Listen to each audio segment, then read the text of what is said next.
patterns, living the same story. You scroll through advice, you chase motivation, but nothing lasts. It's not that you don't want to change, it's that some part of you is still clinging to the comfort of who you've always been. And deep down, you know, that version of you won't survive the person you're becoming. The Stoics didn't sugarcoat this. They believed the trap is waiting for clarity, confidence, or someone else's permission to start becoming who you're meant to be. But you don't need a perfect plan. You don't need approval. What you need is truth, the kind that hurts a little, the kind that frees you. In this video, we're going to discover brutal truths most people will spend their entire lives avoiding. But if you're willing to sit with them, to let them shape you instead of scare you, then everything can change. And if something in you is ready, truly ready, to stop running from yourself, then consider subscribing. For you. For the version of you that chooses courage over comfort, that chooses growth over stagnation, that chooses to finally live with intention. Most people don't realize how much of their life is shaped by the need to be seen a certain way. It's subtle. It creeps in through the clothes you choose, the posts you don't share, the silence you keep in rooms where you want to speak. You think you're protecting yourself from failure, but more often you're shielding yourself from the possibility of rejection, from being laughed at, dismissed, talked about. You don't stay small because your dreams are too far. You stay small because part of you still believes you need permission to grow, that you have to be liked before you can lead, that you need applause before you can move. It's not fear that traps you. It's approval, that deep, quiet addiction to being accepted by people who probably aren't even watching you as closely as you think. The Stoics would call this enslavement. Epictetus, a man who knew what it meant to live under the control of others, once said, "If you want to improve, be content to be thought foolish and stupid." That quote isn't about being careless, it's about being free. Because real freedom begins the moment you stop negotiating your decisions based on how they'll look to someone else. The truth is, most of your hesitation isn't about the task in front of you. It's about the judgment that might follow it. You're not afraid to act. You're afraid to act and not be praised. You're afraid to act and be seen as naive or arrogant or trying too hard. So you hold back, not because you're not ready, but because you want a guarantee that no one will laugh while you figure it out. And yet, every time you hold back your truth, your instinct, your creative spark just to be more palatable, you trade a piece of your inner peace for a moment of someone else's approval. And that approval never lasts, because it was never real to begin with. Most people are too wrapped in their own insecurities to offer you anything stable. So what are you really chasing? If applause is your fuel, your engine will always stall the moment the crowd goes quiet. But when approval is no longer your goal, something strange happens. Your energy returns. Your thinking sharpens. That fog you've been stuck in, the mental noise of "what will they think?" starts to lift. You remember that your time is limited, your focus is precious, and your potential isn't something to be voted on. Think back to a moment where you wanted to act but didn't. Was it the action you feared, or the imagined commentary around it? Often we don't need courage to move forward. We need the willingness to be seen moving imperfectly, to walk through the discomfort of being misunderstood and keep walking anyway. It doesn't mean you become cold. It means you become clear. There's a difference between wanting to serve others and needing them to validate every step you take. And that difference will define the kind of life you build. There's something peaceful about no longer caring to be impressive. You move lighter. You speak cleaner. You trust your path because it's yours, not a polished version of someone else's expectations. That doesn't mean you'll never feel the pull. Approval is tempting. It's addictive because it's immediate. But immediate gratification rarely leads to meaningful transformation. And Stoicism reminds us, again and again, that the goal is not to be praised. The goal is to be aligned with truth, to do what is necessary, not what is admired. Marcus Aurelius didn't write journals so the world would applaud him. He wrote them to remind himself of what mattered when the noise of public life threatened to distract him from his principles. And maybe that's what you need right now. A quiet moment to look at your own life and ask, where have I compromised my direction for the sake of appearances? Who am I still performing for? Whose voice do I imagine in my head when I hesitate? And more importantly, why do they still matter? You don't have to be harsh, you just have to be honest. Approval is fleeting, but clarity, that changes everything. It turns the maze into a path. It frees your energy from pretending. It strips the noise and leaves only what matters. You will not please everyone. Even the most likable, most polished, most agreeable people in history had critics. You can either spend your life bending for the crowd or build something so true it stands even when misunderstood. And the paradox is, when you do, the right people find you. Not because you catered to them, but because you finally became something real. And real things attract. Not quickly, but deeply. So maybe it's time to stop asking, what will they think? And start asking, what do I know to be right? Maybe it's time to stop performing and start showing up. Fully, clearly, unapologetically. Not with arrogance, but with presence. Because once you stop chasing approval, you don't become less human. You become more powerful. And in a world obsessed with appearance, that kind of clarity is the rarest currency you can carry. Everyone says they want change, until change asks for something back. Until it knocks on the door, not with gifts, but with a price. And that price almost always feels too high when you're still clinging to comfort. People don't stay stuck because they're weak or lazy. They stay stuck because somewhere along the way, they formed an agreement with the familiar. It's subtle. It hides beneath rational-sounding excuses and socially accepted habits. It shows up in the late-night scrolling you don't question, the invitations you never decline, the routines you never interrupt. You say you want more, but you live like someone who's afraid to lose anything. And that's where the conflict begins. Because growth is never an addition, it's a trade. To change your life, you have to let part of it die. That might mean letting go of distractions you once called hobbies. It might mean creating space from people who feel safe but hold you back without even trying. It might mean saying no when it's inconvenient, walking away when it's lonely, choosing boredom over overstimulation, discipline over indulgence, stillness over constant motion. Most people never do. They say they want the next chapter, but they keep rereading the last one, hoping this time it will say something different. But it never does. It can't. You can't keep everything and still become someone new. It's not about blaming the people around you. Your comfort zone isn't just a place. It's often a relationship. Sometimes it's a group of friends, bound not by shared ambition, but by shared avoidance. They love you, but they love the version of you that doesn't challenge their routine. And when you begin to shift, even quietly, it threatens the dynamic. Not because you're trying to change them, but because you're changing you. And change always reflects. It mirrors what others aren't ready to face in themselves. So they joke, they pull back, they doubt you.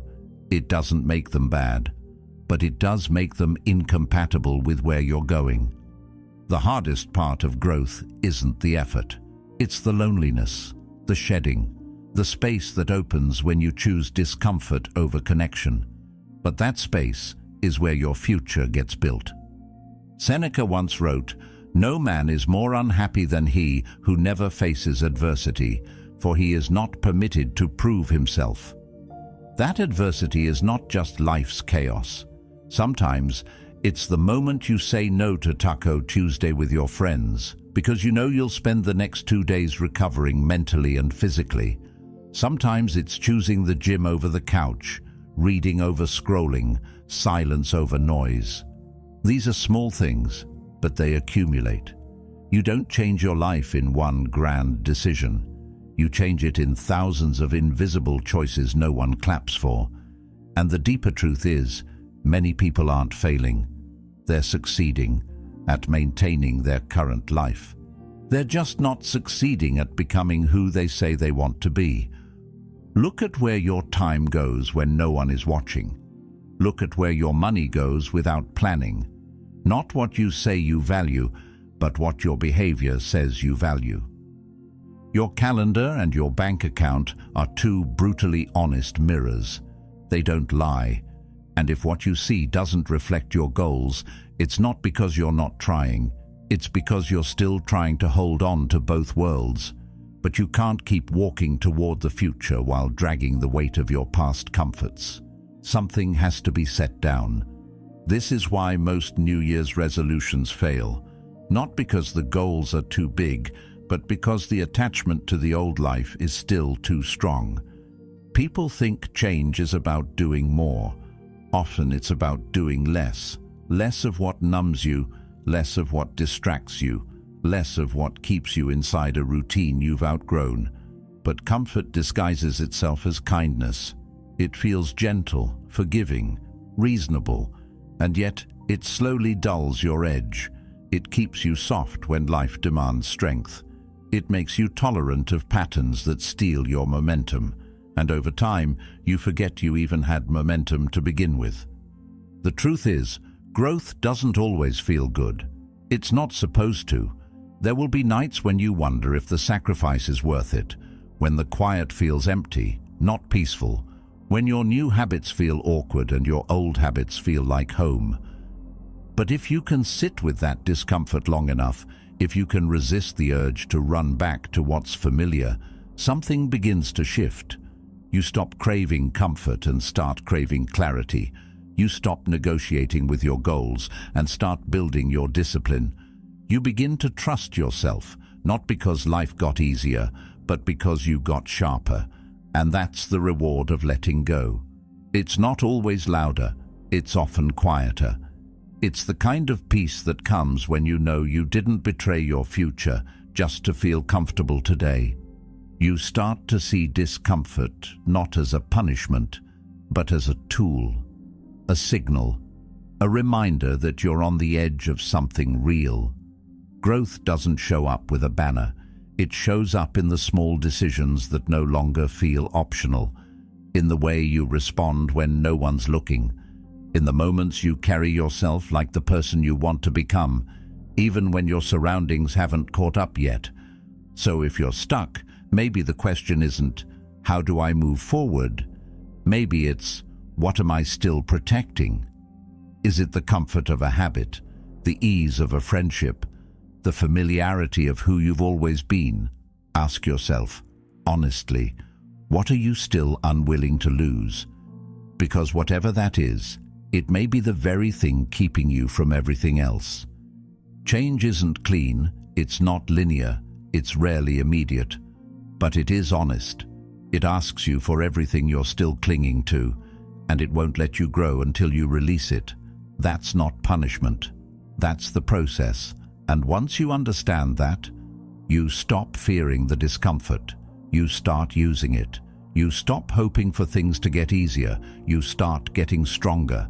And that's when momentum returns. That's when clarity cuts through the noise.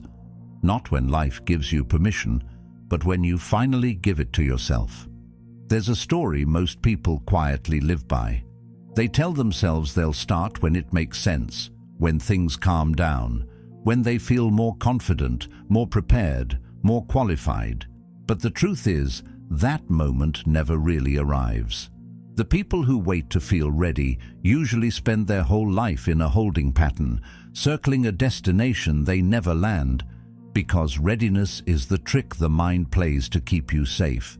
It's a subtle lie, a comfortable delay, and for many, It's the one excuse that sounds wise enough to believe. You think clarity should come first, that you need a map before you take the first step. But that's not how it works. The mind doesn't sharpen by standing still. It sharpens through movement, through momentum, through the friction of real experience. You don't know how strong your legs are until the climb begins. You don't understand your own voice until you start speaking. You don't find your rhythm by thinking about it. You find it by getting in motion. And the longer you wait for everything to align, the more you forget how to move through misalignment. Marcus Aurelius once wrote, "You don't have to turn this into something. It doesn't have to upset you. The weight of the first step doesn't come from the task itself.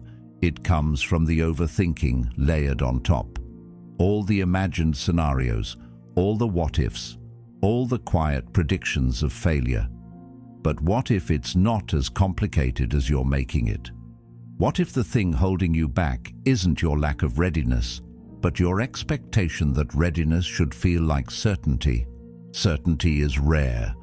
Even when it looks like someone else has it, they're probably navigating just as much unknown as you are. The only difference is, they've learned how to move without waiting for every answer. They act, and through action, they collect the feedback that builds their clarity. They try, and in trying, they fail just enough to learn what works. They step forward without confidence, knowing that confidence will be the reward, not the prerequisite. This is where most people misunderstand growth.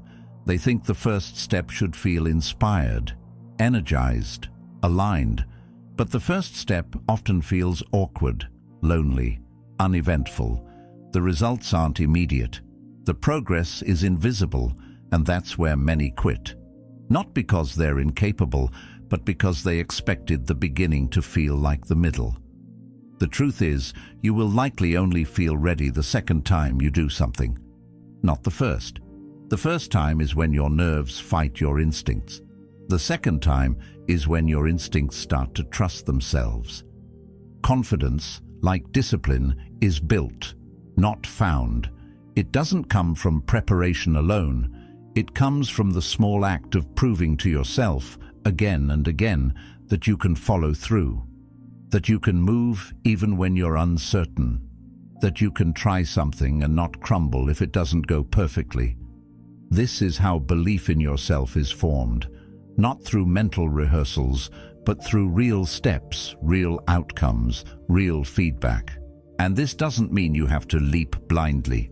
It just means you stop using the excuse of not being ready to avoid the discomfort of beginning. Preparation matters, but preparation without action is just another form of avoidance. It gives the illusion of progress while keeping you safely inside your comfort zone. The path is created by walking, not planning. And while structure is helpful, it should never become a shield from the real work. There's nothing wrong with feeling scared. Doubt is natural. It's part of the process. But if doubt controls your timing will always be off. The mind, left unchecked, will always find a reason to delay. It's trained to keep you from risk, not to push you into growth. That's why the people who move forward in life aren't necessarily the smartest, the strongest, or the most talented. They're the ones who stopped waiting for permission. Think about the times in your life when you acted before you were ready. What happened? You might have stumbled, you might have made mistakes, but you didn't break, you didn't vanish. You're still here, and chances are you're wiser for it. That's the evidence your brain needs, but it won't get it until you act, until you shift from idea to execution, from intention to initiation. This is how transformation begins, not with certainty, but with courage, not with the right moment, but with the real one, the one you're in now. You don't need to feel motivated. You don't need perfect clarity. You just need to do one small thing today that moves you closer. One message sent, one page written, one task started, 1 hour blocked off. Action isn't about finishing the whole thing. It's about telling your mind, I'm not ruled by fear anymore. Eventually, readiness will show up, but not as a feeling, as a byproduct, as the echo of hundreds of quiet choices you made while unsure, tired, anxious, and still moving. That's when the noise fades. That's when the fog clears. Not because the world changed, but because you did. Because you finally stopped waiting for the perfect version of yourself to arrive before you began. And that decision, to move while uncertain, to begin while unready, to show up while afraid, that's where power is born. Not the kind of power that dominates others, but the kind that centers you. That steadies your mind. That brings you back to what's real again and again, no matter how loud the doubts become. And once you know how to access that, no one can take it from you. Most people walk through life thinking that if a thought shows up in their mind, it must mean something, that it's true, that it's important, that it's yours. But the mind doesn't work like that. It doesn't only produce clarity, it recycles patterns. It plays back fears like songs stuck on repeat. You hear a voice in your head telling you you're not good enough, that you'll fail, that people will leave, that you're falling behind. And you listen because it sounds familiar. But familiarity isn't truth. And not everything that enters your mind deserves your attention, let alone your belief. The brain stores experiences like impressions in wet cement. And if those experiences were painful, confusing, or unresolved, they don't just sit there. They echo.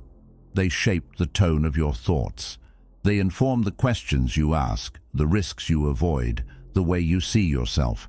You think you're being realistic, but what you're really doing is replaying an old program, something you picked up from a parent who was always critical, from a teacher who didn't believe in you, from a friend who made you feel small. Over time, those voices blend into your own, and you stop noticing that they were borrowed, that they don't belong. Carl Jung once said, "Until you make the unconscious conscious, it will direct your life, and you will call it fate." Most people don't question their inner voice because it doesn't feel like a voice. It feels like the truth. But if your thoughts consistently shrink you, scare you, or shame you, it's time to ask, whose voice is this really? Where did I learn to think this way about myself? And how much of what I believe is based on something I never stopped to examine? You are not the voice in your head. You are the awareness that hears it. That single realization can change everything. Because once you stop merging with your thoughts, you create space between the noise and your decisions. You realize that just because your mind offers a judgment doesn't mean you have to agree with it. You can hear it and say, "No, thank you." You can observe it the same way you'd observe a stranger talking in the background. It's there, but it's not in control anymore. This isn't about pretending your mind should be silent. It won't be. The mind is a storyteller. It wants to assign meaning to everything. It fills in blanks, predicts outcomes, and spins worst-case scenarios under the illusion of protection. But that protection becomes a prison when you believe every scenario it invents. When you let imagined pain dictate real action. When you avoid experiences because of fears that haven't even happened. Most of what you call anxiety is just unfiltered thought spirals that you never learned to step outside of. And this is where stillness becomes a tool, not silence in the world around you, but stillness in how you relate to what your mind says. You stop reacting to every thought like it's urgent. You stop giving weight to ideas just because they feel loud. Not every thought deserves your energy. Some are meant to pass like clouds, not be carved into stone. But that takes discipline. The discipline to pause, to breathe, to observe, to challenge. The ability to sit with a thought and say, is this helpful? Is this even true? Or is this just something I've rehearsed so often that it feels like reality? The reason this matters so much is because beliefs are born from repeated thoughts. And beliefs, once formed, shape your choices. They shape your identity. They shape your life. If your thoughts are heavy, your life feels heavy. If your thoughts are fearful, your life becomes a retreat. But if you change the way you relate to thought itself, not by replacing every negative thought with a positive one, but by seeing thought as thought, not law, you unlock a kind of freedom most people never touch. Seneca warned, "We suffer more often in imagination than in reality." And this couldn't be more accurate. You've already survived things you once thought would break you, but in your mind, you relive them. You project them onto the future, you multiply them with exaggeration, and then you base your present on that distorted lens. No wonder people feel stuck. They're not living in the moment, they're living in the story their thoughts have been feeding them for years. But here's the shift. When you train yourself to notice a thought without reacting to it, you begin to weaken its grip. You don't have to fight it. You don't have to argue. You just recognize it as a pattern, and over time, patterns lose power when they're no longer followed. It's like refusing to take the same wrong turn you've taken 100 times before. Eventually, your internal compass starts to recalibrate. You begin to trust the quiet knowing beneath the noise. And that knowing is your real voice, the one that isn't panicked, defensive, or doubtful.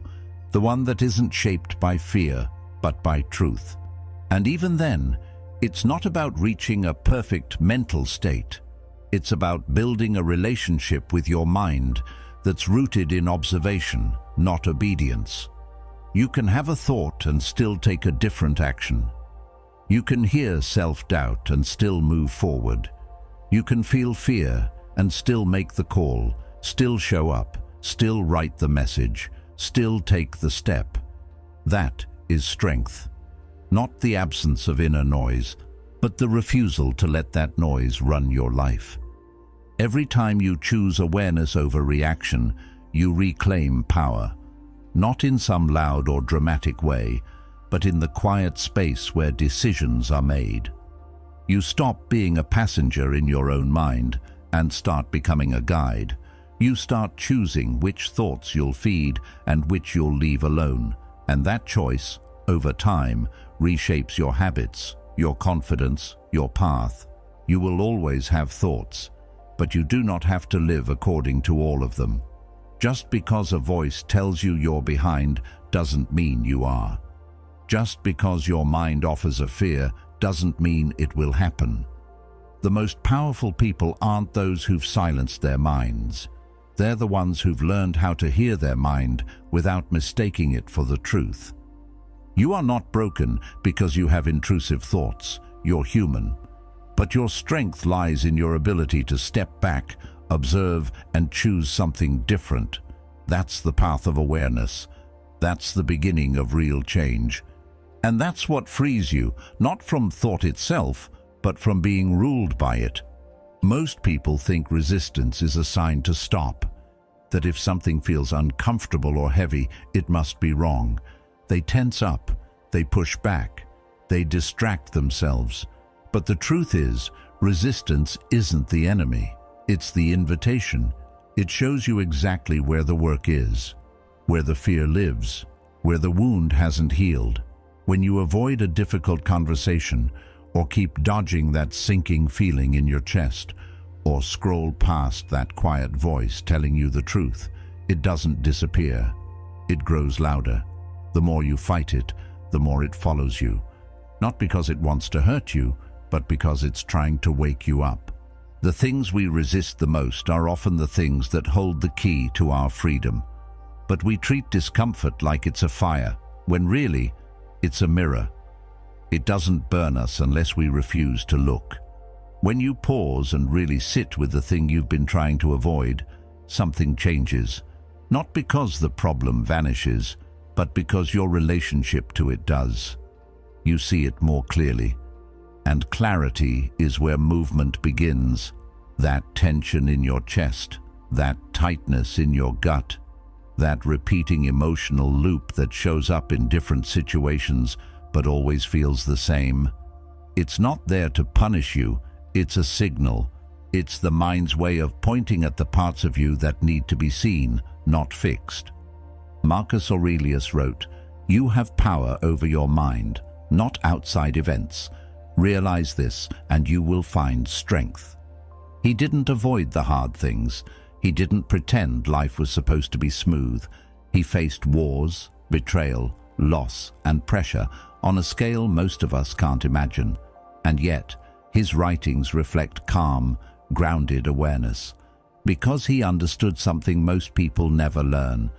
Peace doesn't come from controlling your circumstances.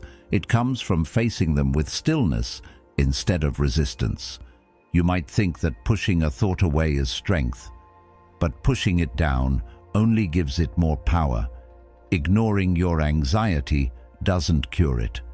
Pretending you're not hurt doesn't make you strong. Real strength is turning toward what you fear and sitting with it until it reveals what's underneath. That thought you keep trying to silence.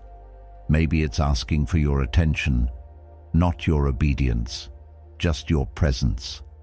That pain you keep numbing with food or work or endless stimulation.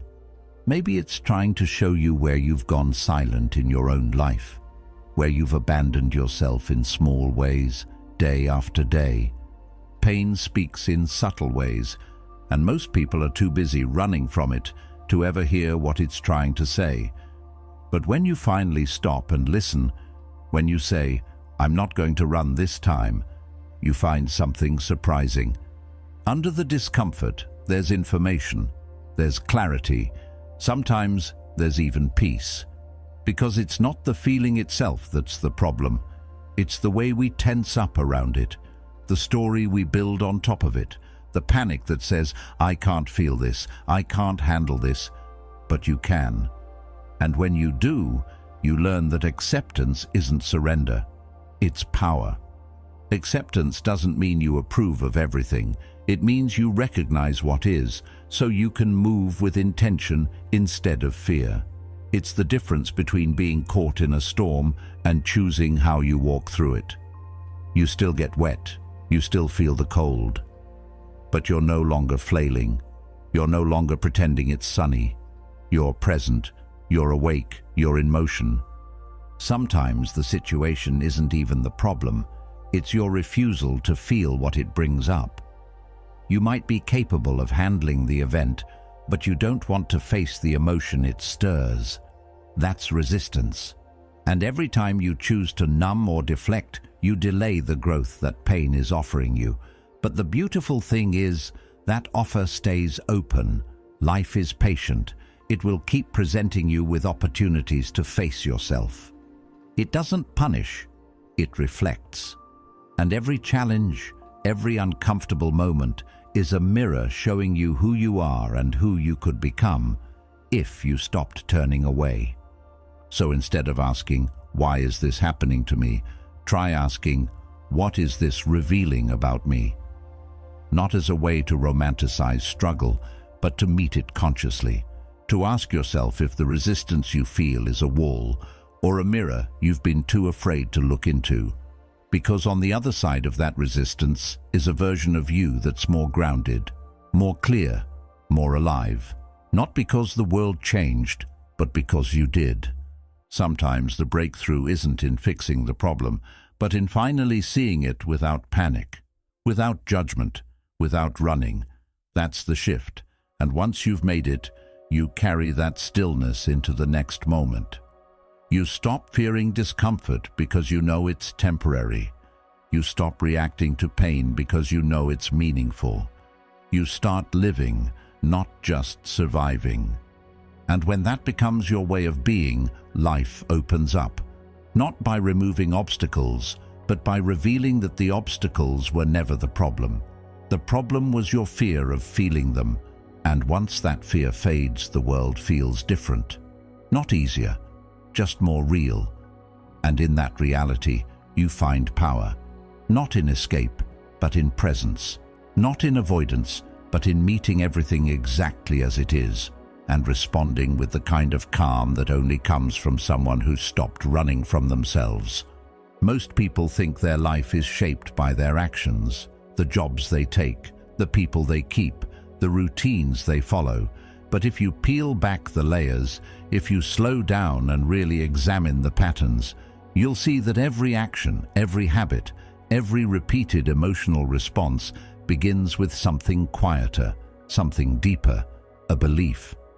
Not the kind of belief you say out loud, the kind that lives underneath your choices, the kind that whispers, "You're not ready," or "People will leave," or "Nothing ever works out for you." It doesn't announce itself. It doesn't argue. It just sits there, quietly guiding your behavior like a compass you forgot you were following. And the uncomfortable part is this: most of those beliefs aren't even yours. You didn't consciously choose them. They were absorbed from childhood, from your environment, from people you wanted approval from things that happened to you when you didn't yet have the tools to understand them. And because they arrived early or subtly, they've been running in the background ever since. You assume they're just the way things are. You've repeated them so often that you forgot they were ever up for debate. But they are. And if something in your life feels wrong, misaligned, stagnant, off, it's worth asking yourself what belief is underneath it. Because change doesn't start with doing something different. It starts with thinking something truer. If you believe, deep down, that you're always a step behind, you'll act from that place. You'll rush. You'll compare. You'll settle for scraps, because you've already convinced yourself that you're lucky to get anything at all. If you believe that relationships always fade, you'll brace for endings even in moments of connection. If you believe you don't have what it takes, you won't even try. And it's not just the obvious beliefs. It's the subtle ones. The belief that rest equals laziness, that asking for help means you're weak, that vulnerability opens the door to rejection. These kinds of beliefs shape how you show up in every room. They decide how much of yourself you share, how many chances you take, and how fully you live. You can spend years working hard, trying to improve your routines, changing your habits. But if your beliefs don't shift, the change won't stick. You'll keep finding yourself back in the same cycles because the root was never addressed. It's like painting over mold. It looks good for a while, but eventually the old damage returns. So how do you start to shift it? Not by forcing yourself to be more positive, but by asking honest questions. What am I assuming here? What belief is making this feel impossible, or scary, or pointless? Is it actually true, or just familiar? And if I didn't believe this, how would I behave differently? Sometimes the answers won't come right away, but the act of questioning is powerful enough to loosen the grip. It creates just enough space between you and the thought to see that it's optional. And once you see it as optional, you can replace it with something better. Not a fantasy, but something useful. Something grounded in possibility.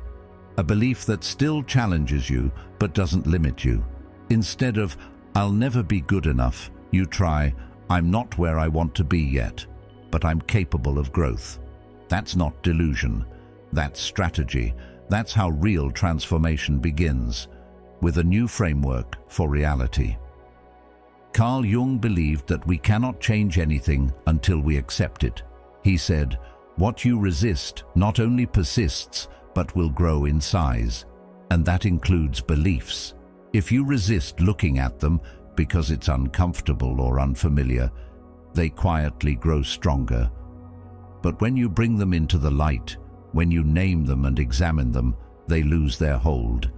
They become thoughts, not truths. And that distinction matters more than almost anything else on the path to change. Because the life you build isn't the result of chance. It's the result of what you believe you deserve, what you believe is possible, and what you believe about yourself when no one is watching.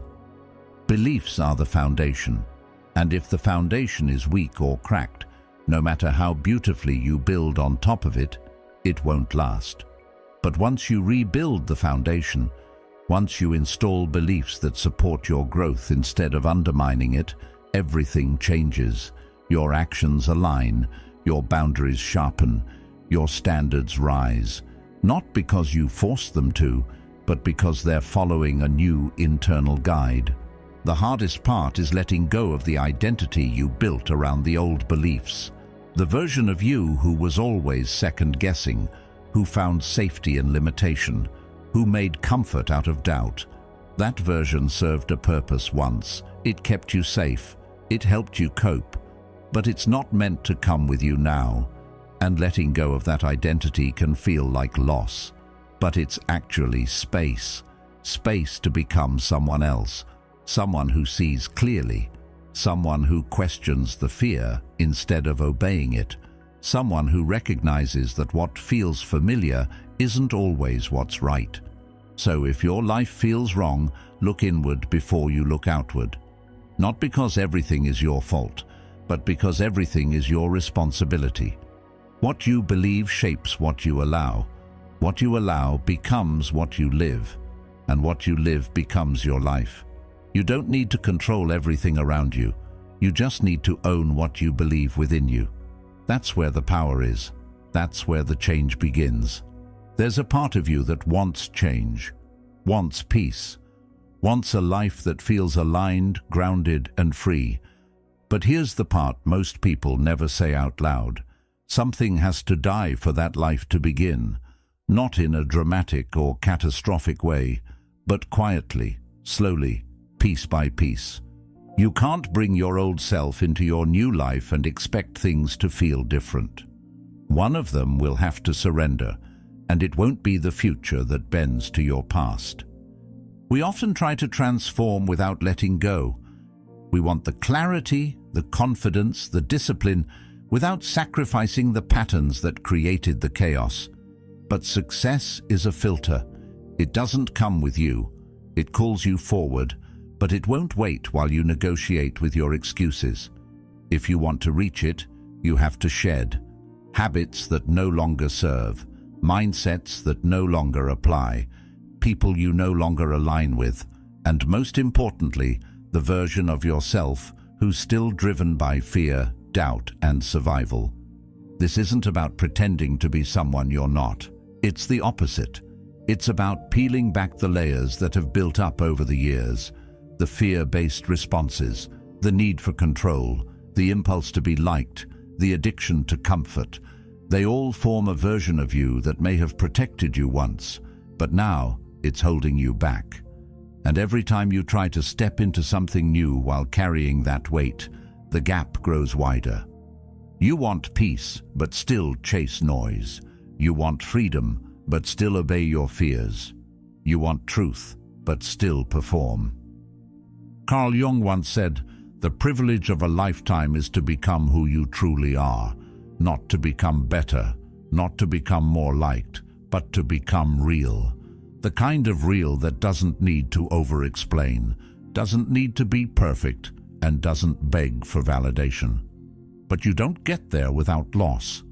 And loss, in this case, isn't punishment, it's purification. There's a version of you that seeks approval at every turn, that hesitates before speaking, waiting for a signal that it's safe, that shrinks when challenged, overthinks when seen, and hides behind logic to avoid discomfort. That version needs your compassion, but not your future. It's the part of you that learned how to survive by becoming smaller, more agreeable, more silent. But silence doesn't lead to wholeness. It leads to resentment. It leads to living in a story that was never yours to begin with. And then there's the self who waits. Waits to feel ready. Waits for certainty. Waits for someone else to confirm the timing. But the path ahead doesn't operate on certainty. It moves through initiation, through the decision to go, before the clarity shows up.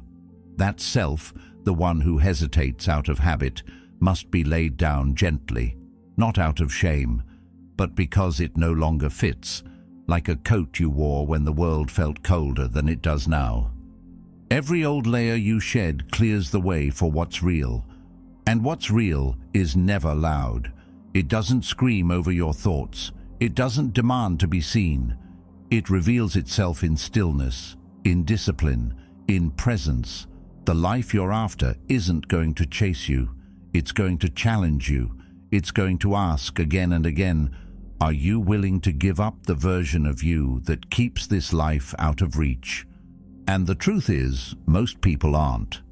They'll spend years trying to stretch who they've always been across a future that demands more. They'll add routines and habits and books, hoping it will be enough. But change isn't about addition, it's about subtraction. You don't build the new by stacking it on top of the old. You build it by clearing space, by drawing a line, by choosing. Marcus Aurelius lived this truth every day. In his writings, he reminded himself, waste no more time arguing about what a good person should be. Be one. That's the shift, from theory to embodiment, from the idea of change to the action of it. And the action almost always starts with release. Sometimes you don't need a new plan. You need to stop negotiating with the version of yourself that keeps you from following through on the plan you already have. That version will give you every reason to wait, to delay, to stay small, and the more you listen, the more convincing it becomes.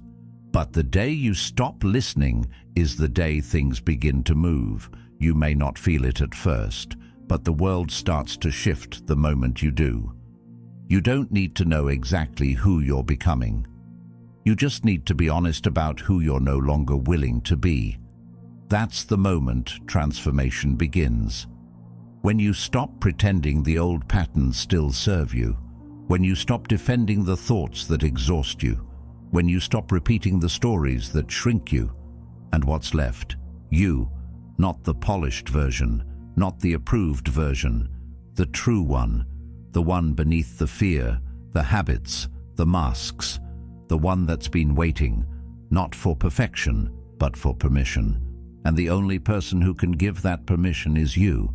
So as you move forward, carry this with you. Not everything needs to be added. Some things need to be released. The clarity you're searching for isn't buried in more. It's hidden beneath less. And when you have the courage to let go of who you're not, what remains is exactly who you were meant to be. Most people are chasing a feeling they can't quite describe. They think it's success, or clarity, or peace. But what they're really chasing is control, that internal sense of certainty, of safety, of knowing exactly what to do and when to do it. So they plan, they analyze, they hesitate, they map out every move, every word, every possible outcome, believing that if they just think far enough ahead, they'll finally feel ready, finally feel calm. But the truth is, control is a trap dressed up as protection. And the more you grip it, the more it slips through your fingers. Control doesn't free you, it confines you. It makes you second-guess your instincts. It creates pressure around decisions that should come from intuition. It convinces you that the more you prepare, the safer you'll feel. When in reality, preparation without surrender just becomes perfectionism in disguise. You try to outthink life. You try to bulletproof your next move. But life doesn't unfold according to calculations.